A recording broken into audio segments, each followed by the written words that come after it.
I forgot my glasses. Uh-oh. Can you read his bio? Yeah, I'm not that old. You don't need my young eyes to read it for you? No, You sure? I haven't. I left him in my truck today. And you meant to say your bifocals, didn't you?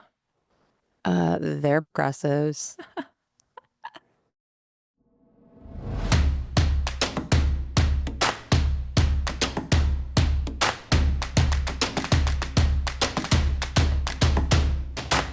Welcome to episode 56 of the Now podcast, Making Moves in Real Estate.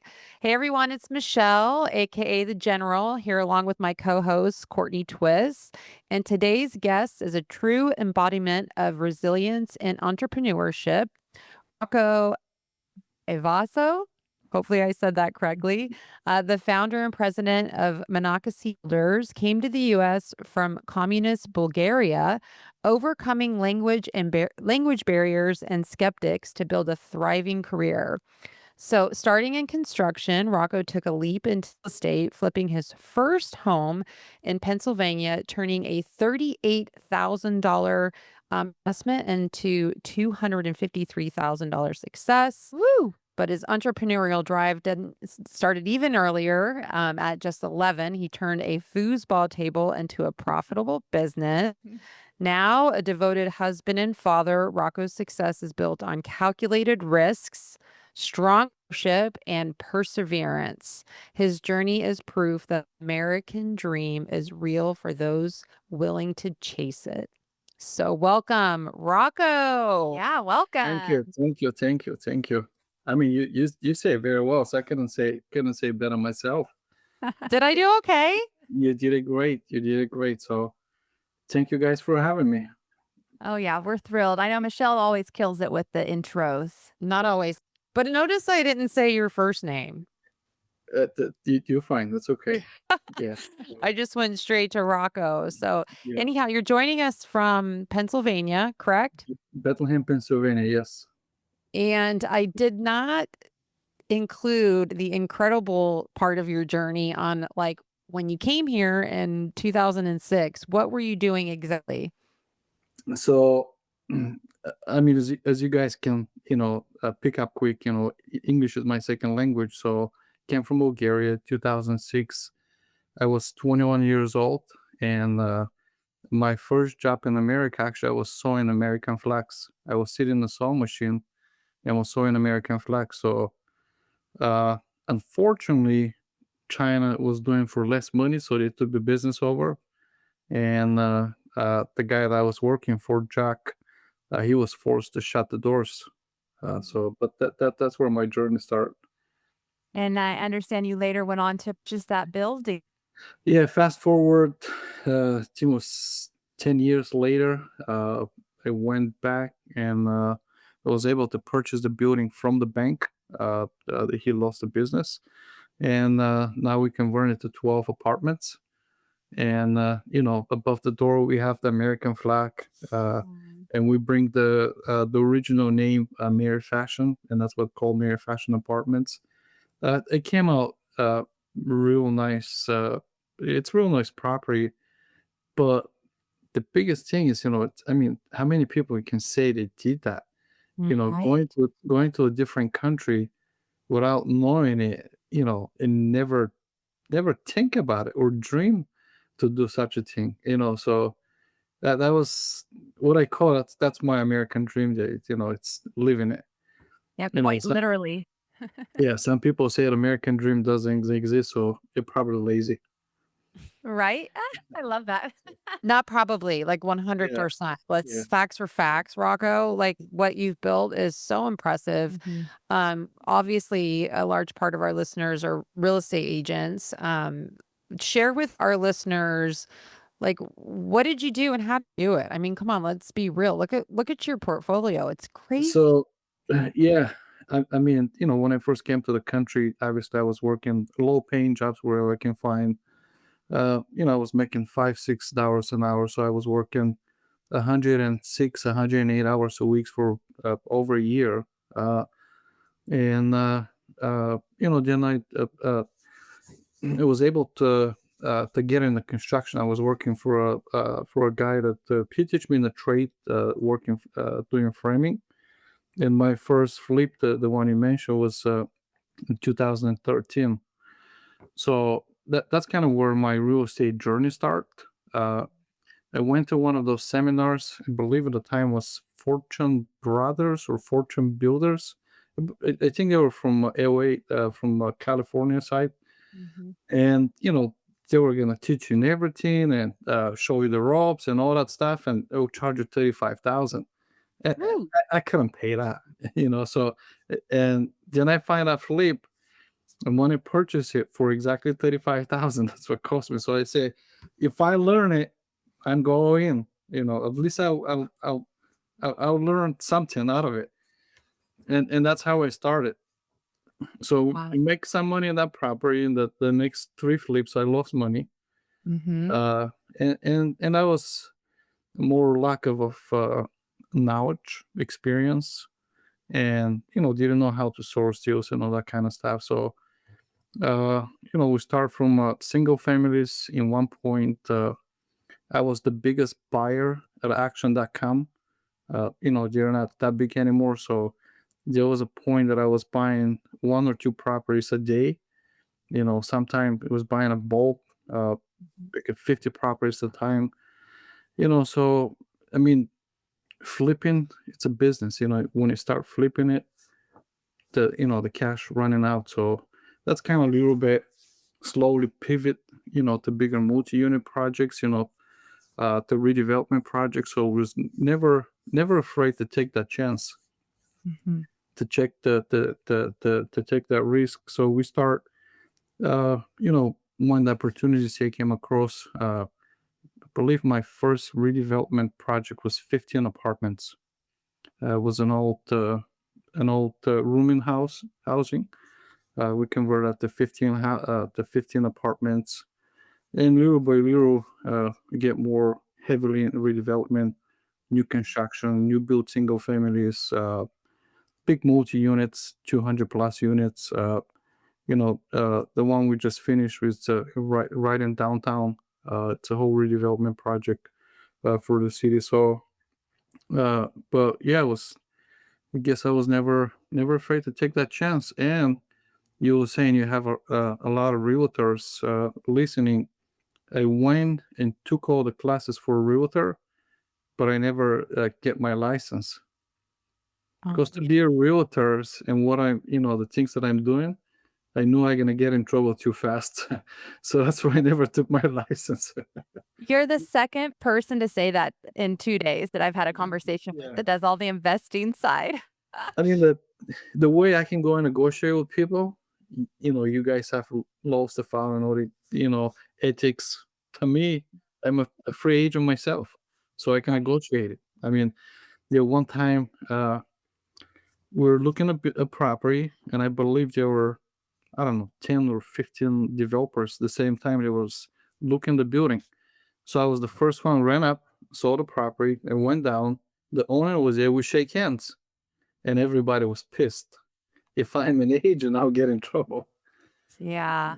So Well, that it's way, definitely it's working for you. I mean, yes. so you talk about your first flip in 2013, and I was in that market then, and an agent, and I know that the inventory was quite different back then as to what it is now. So I would imagine, especially with you sticking to Bethlehem, Pennsylvania, so one market, has it been challenging finding properties?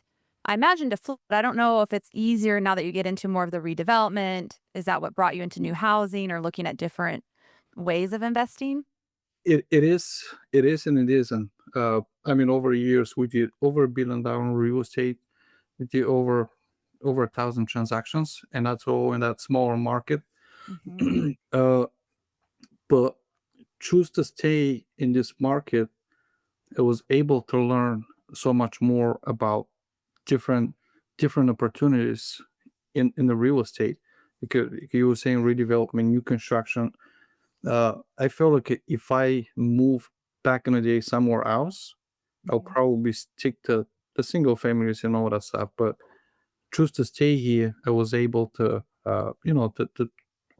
to push myself and understand more and to learn zoning and to be able to navigate through zoning process and to administrations, and because some of those bigger projects you dealing with the governments, you want it or not, they are there, so you have to navigate with them too. So Do you hold on to most of your assets? I know obviously you're involved with syndicates because that's how you and Michelle connected. yes, we do. uh, I like to hold everything to the Uh-huh. time somebody show up with a check. That's So very everything has a price. We we hold some. I sold quite a few, but we switch most of it up, the units from older product to brand new construction. So when you have a brand new construction, then your maintenance cost is down. Mhm. And a lot of the buildings that I have, let's say we pick one building, we painted the same colors, the unit, we're using the same product. So what I call them a dummy proof. When I say my maintenance guy, there's not much to screw up. So they have the materials, they can pick it up and go. Otherwise, if you let them thinking, before you know, they go to Home Depot or Lowe's, wherever they're going to, on the way they're gonna find out Pawawa, 2 3 hours. It's a waste of you just waste money. Plug and play. So that So to switch that went from all the projects to new construction. Makes sense. So Rocco, he actually hasn't met me. Oh, I attended the DLP event in St. Yes. Augustine. That's how I heard of your story. And my husband and I subsequently became investors in DL Capital. So talk to us. You said someone showed up with the money. Yeah. So I mean, because we're in a smaller market, well, it's small. It's about 300,000 people, Hmm. and when in a market like that, when you break it down to developments, kind of everybody knows everybody. Yeah. And luckily for us, on the spot that we are, we have investors they're approaching us from Philadelphia area, and also the same time from New York. So that's kind of where we're in a good spot here. And the agents, they know which developer it's doing. It's for savvy agent, they can always find a way to get hold of you. Mhm. Is that So, is that how Don found you? no, it's actually the way I Oh, found Don. I uh, found it through one of his back in the days. He has a real estate company and a real estate agency, and the agent that I was using myself selling one of my flips, he was so lazy. I have to go do open house myself. Oh. So Don, one of his agent at the time, she walked through the property, saw the property. She was impressed of the finishes, and that's how the whole chat started. And she was telling about DOP, and I was able to learn about DOP. But at first, almost 2 years, I was borrowing money from Don. We never met. This one in the years that he was still small, but he was, keeping track of my transaction. So he was doing flip himself. So in sense, we're competing against each other to find those properties, and then we start talking, and he was start growing more towards the financial world with the private lending, and so he didn't want to be bothered with that, and that's how we started doing joint ventures. He was at the beginning, he was providing the flips and the financing and was splitting the profit. It then became to be a hassle for him to do that. Then I would just paying him a finer fees, and he mhm. was still providing the flips and all that kind of stuff. And now he even don't want to do loans for flips anymore. He grew up so big, but with that, we have an unique relationship with DOP. Been doing business for past 11 years. I'm their longest borrow. We don't spend much time on the phone or emails and all that kind of stuff, but we know which direction to kind of to march together. Mm. With just a quick text or quick call, we know what to do. Because one of the the development just finished, and that was a partnership with DOP.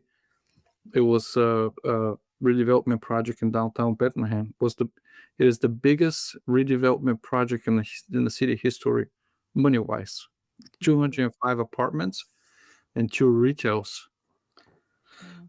Big project, all right? He's my partner. He showed up 3 times, all 3 times less than an hour, and half of that hour we spent outside walking the streets talking. So A lot of trust. that kind of show you the commitment and the trust from the other side, which That's is, you know, profound. it's hard to find that. So yeah, I mean, we did hundreds joint ventures together. Wow. Yeah, how's that? So I saw the video at the event that they showcased is it the Boyd Theater? The Boy Theater, And what's up? is the Boy Theater, yeah. Yeah, I remember seeing the photos of when Dawn was in there, and it was in really bad shape when you guys acquired it. It was. Yes, yes. Um, Is it complete now? it is complete now, yeah.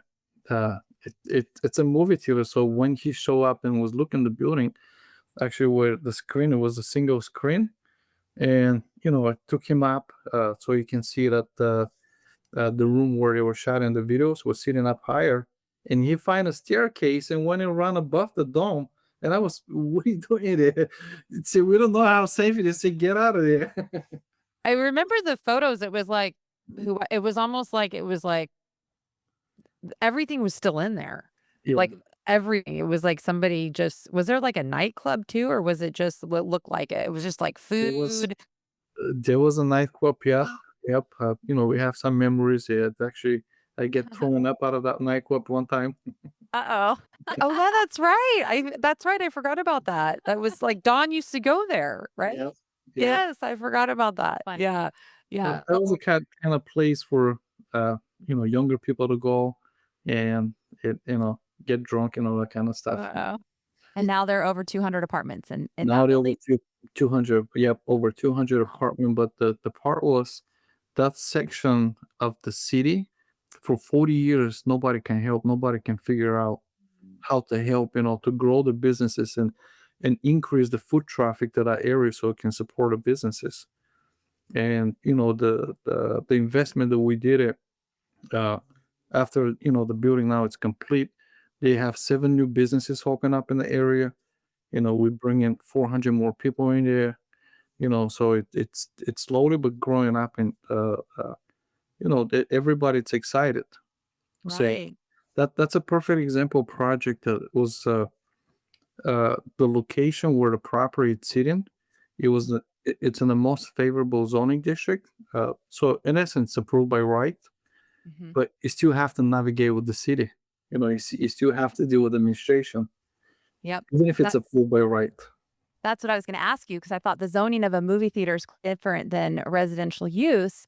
So it sounds like Bethlehem is pretty open to working with you on those kind of projects, which I imagine, or what I've heard, is pretty cumbersome in other communities where we have some downtowns and stuff that are not thriving and really could use a facelift and more housing like what you've done. Somehow you've navigated all the bureaucracy of that, which is impressive. But you have to, and also, you know, the municipality, the cities, they're looking for those investments as well. Mhm. End of the day, you bring in more people, you put in more foot traffic, supporting the businesses, and bottom line is you increasing the city taxes as well. So you put in more money in their pocket something they don't have in the past. But you need to be able not only understand the zoning, but also understand the city or where you're going to invest as a whole. Mhm. What was has done in the past, has been approved in the past. Who is the attorney getting through all that projects. Understand who is sitting in the city council, or if you're in the little cities, they have different type of boards. You have to be able to understand that before you go and do it, because in general, anywhere you go, people, unfortunately, there's a stigma to developers. When you go somewhere and people think, "Oh my gosh, this developer, he's coming and destroying our town," which is that still exists. There were some bad developers back in the days. It wasn't too thoughtful. But it's a sales pitch. You going and selling yourself or your product to that township, to that zoning board. Right. So, if you go in there, feel an entitlement that they have to give you that, well, it don't work that way. Right. I mean, I imagine from, your marketing side of it is that it's all affordable housing, which is exactly what I feel like local governments want to support these days. And what the community needs is more affordable housing. And I think that's you having done over 1,000, projects over the last decade or so. I mean, what an impact you've had on your city. And I imagine for the most part, it's so positive. It is, and it's not quite where I want to be. Unfortunate of the cost of goods went up after the COVID and all that stuff. It's hard to achieve those numbers. I always say to be a true affordable housing has to be some type of partnership between the private and the public sector. There's no other ways. Other than that, you might give some discount and all that kind of stuff, but and also there's a misunderstanding with what affordable housing mean. Some people, when you tell them affordable housing, right away they take in Section 8, which is not. It's a we like to call that workforce housing. So we're targeting the people who are stuck in the middle in part and uses, people who are not making a lot of money, but also they're not qualified for subsidies. So those are the families that that we're targeting.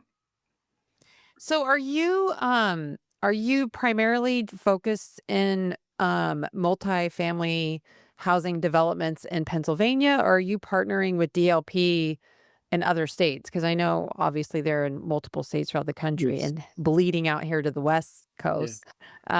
But what are you exactly doing? So right now, primarily focusing in Bethlehem, in Pennsylvania area.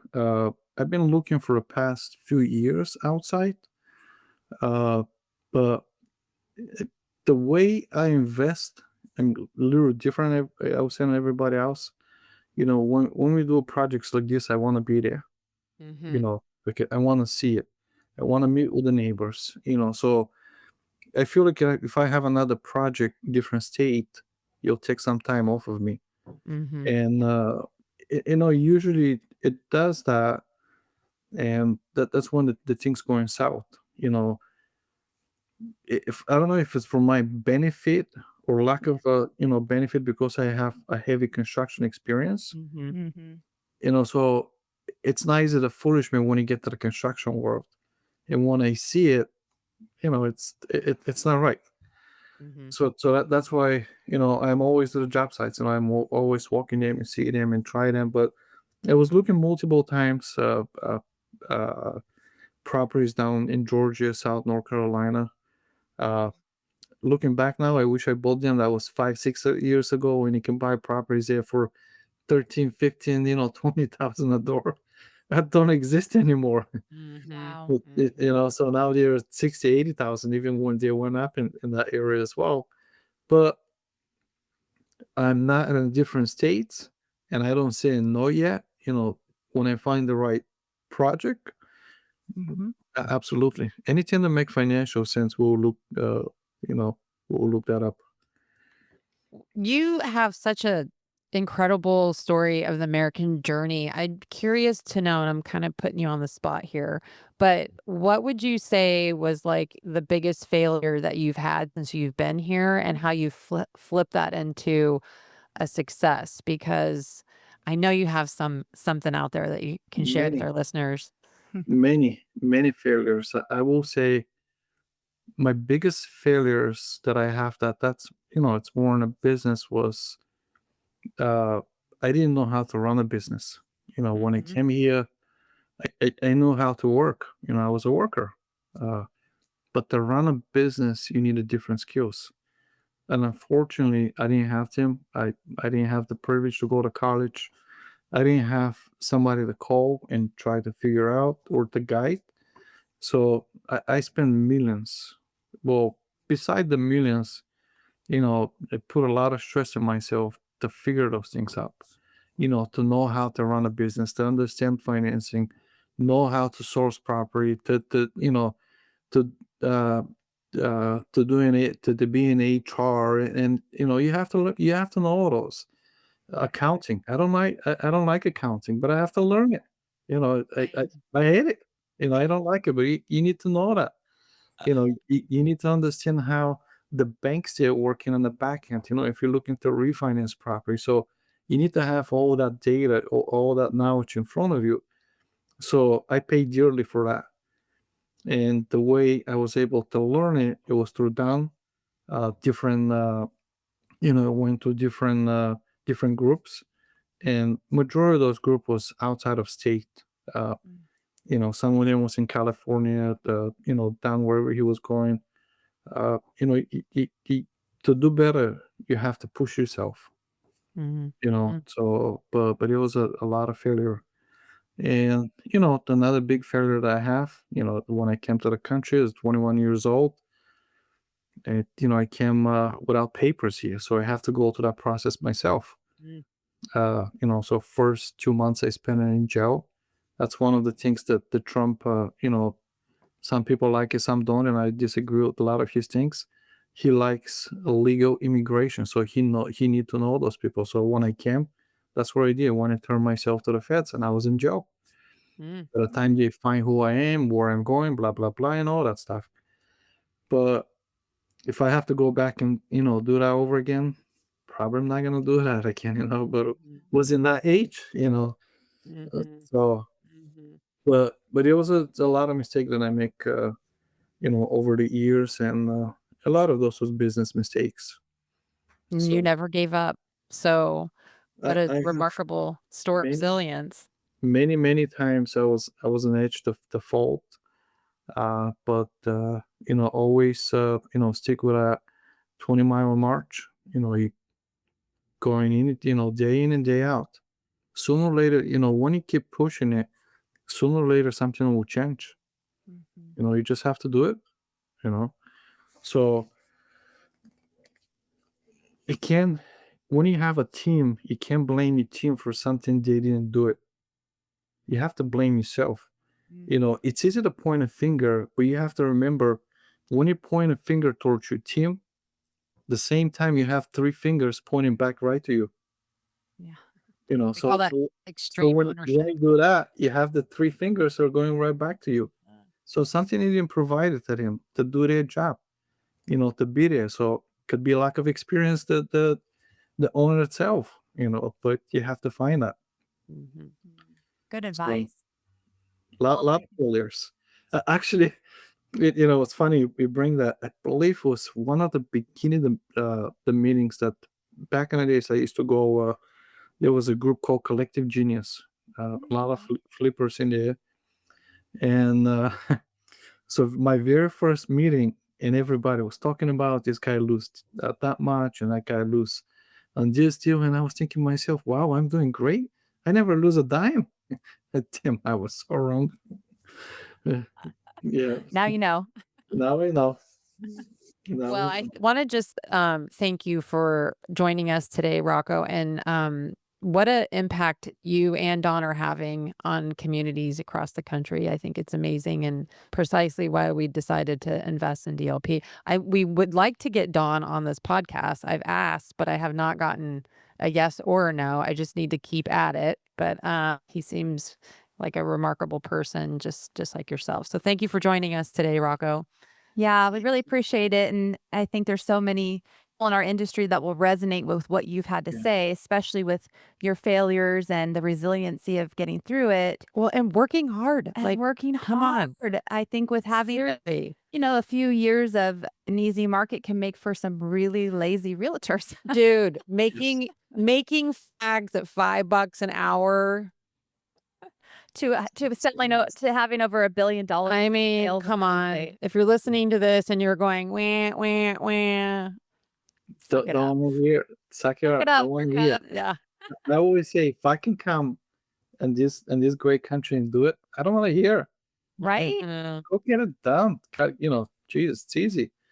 I mean, another thing that you touched on it, Dan, he's a remarkable guy. I know him for over a decade, and a lot of people, what they say, to truly to trust somebody, give them money or give them power, and you can see their face. You can see the true face.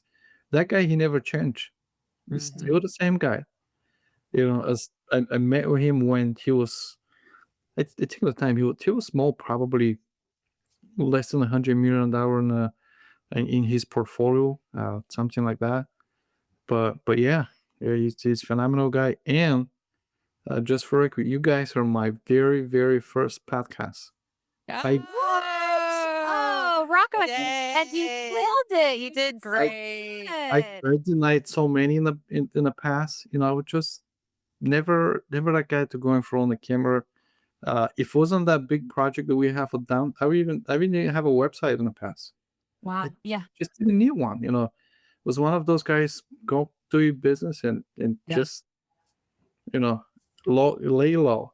Well, Put your head down and now you're gonna blow up on social media. So Yeah, get ready. I don't think so. Welcome to our world. Well, I look forward to meeting you in the future at another DLP event. I really admire you and appreciate to hear your story. And again, thank you for joining us, Rocco. Yeah, thank you so much, Rocco. And for those listening, Rocco, where can people find you? Since I know you just said you're hard to find. If they wanted to reach out, what's the best way to go about it? They can go to our website, monacacybuilders.com, or they can send me an email direct to rocco@monacacyrealestate.com. So very easy guy to find, or they can type my name in Google and be a phone number and everything there. So easy to find it. So if anybody have any questions or anything, I'm here. We're always here to help. Congratulations. If someone's listening and wants to watch this, to see the video of this recording, you can always go to our YouTube channel and make sure you subscribe to the Now Podcast for real. And of course, if Rocco or anyone gets any questions, we'll make sure to respond. Or of course, you can reach out to Michelle and I on Instagram at Ask the General and All Things Twists. Be good. Bye now. Thank you, Rocco. Bye.